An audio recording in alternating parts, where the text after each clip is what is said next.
আজকের এই ভিডিওতে আমরা রায়মার্টিন প্রশ্নবিচিত্রা 2024 সপ্তম শ্রেণীর ভূগোল বিষয়ের যে তোমাদের দ্বিতীয় টেস্টের যে তোমাদের মধ্যশিক্ষা পর্ষদ প্রবর্তন নমুনা প্রশ্নপত্র রয়েছে, এই প্রশ্নপত্রের উত্তর নিয়ে আলোচনা করব।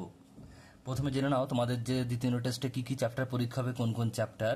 দেখো তোমাদের প্রথম যে আছে 1 নম্বর যে ভূমিরূপ, এই চ্যাপ্টারটা হবে ভূমিরূপ, নদী, শিলা ও মাটি, আফ্রিকা মহাদেশ। তো এই চ্যাপ্টার মোট 4টি চ্যাপ্টার তোমার দ্বিতীয় টেস্টে পরীক্ষা হবে। দেখো ভূমিরূপ থেকে যে এমসিকিউ টাইপ প্রশ্ন একটা আসবে 1 নম্বরের, আর অতি সংক্ষিপ্ত একটা আসবে 1 নম্বরের, 2 নম্বরের কোনো প্রশ্ন আসবে না। এরপর দেখো নদী, এখান থেকে দেখো নদী থেকে একটা 1 নম্বরের এমসিকিউ, একটা হচ্ছে তোমার এখান থেকে দেখো অতি সংক্ষিপ্ত। আর তারপর দেখো শিলামাটি থেকে হচ্ছে একটা 1 নম্বরের হচ্ছে এমসিকিউ, একটা হচ্ছে বহু অতি অতি সংক্ষিপ্ত উত্তর, এটা একটা হবে। আর আফ্রিকা মহাদেশ থেকেও 2টো এমসিকিউ আসবে 2 নম্বরের, আর 2টো হচ্ছে তোমার এসএকিউ অর্থাৎ অতি সংক্ষিপ্ত উত্তর আসবে 2 নম্বরের। আর মোট দেখো 2 নম্বরের যে প্রশ্নের মান 2 থাকে, সংক্ষিপ্ত মানে এসএকিউ টাইপ প্রশ্ন, এটা থাকবে 2টো থাকবে 4 নম্বর। আর যে 3 নম্বরের যে সংক্ষিপ্ত ব্যাখ্যামূলক প্রশ্ন থাকে, এটা থাকবে মোট 2টো, 3 নম্বর 3 দুগুণে 6, আর 5 নম্বরের একটা থাকবে। মোট হচ্ছে 25 নম্বরের।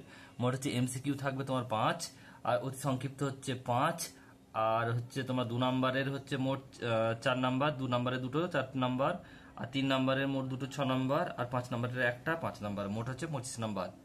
তোমাদের ফুল মার্কস থাকবে 25 নাম্বার। এবার দেখে নাও প্রশ্ন, এটা হচ্ছে মধ্যশিক্ষা পর্ষদ প্রদত্ত নমুনা প্রশ্নপত্র। এক একটা কি বলছে দেখো, সঠিক উত্তরটি নির্বাচন করো। এক একটা বলছে গ্রস্ত উপত্যকা, এটা হবে স্তূপ পর্বতে দেখা যায়। নেক্সট প্রশ্ন 2 বলছে দেখো, জলপ্রপাত নদীর ক্ষয় এর ফলে সৃষ্টি হয়। নেক্সট প্রশ্ন এটা হবে চুনাপাথর শিলায় স্তর থাকে। নেক্সট প্রশ্ন আফ্রিকার উত্তর দিকে সাহারা মরুভূমি অবস্থিত। নেক্সট প্রশ্ন 5 বলছে কঙ্গো নদী আফ্রিকার পশ্চিম দিকে প্রবাহিত হয়।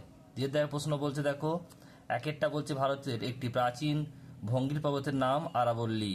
নেক্সট প্রশ্ন 2 নদীর শাখা নদী সাধারণত কোন প্রবাহে দেখা যায়, নিম্ন প্রবাহে। নেক্সট প্রশ্ন বলছে মাটি সৃষ্টির একটি উপাদানের নাম লেখো, এটা হবে আদি শিলা।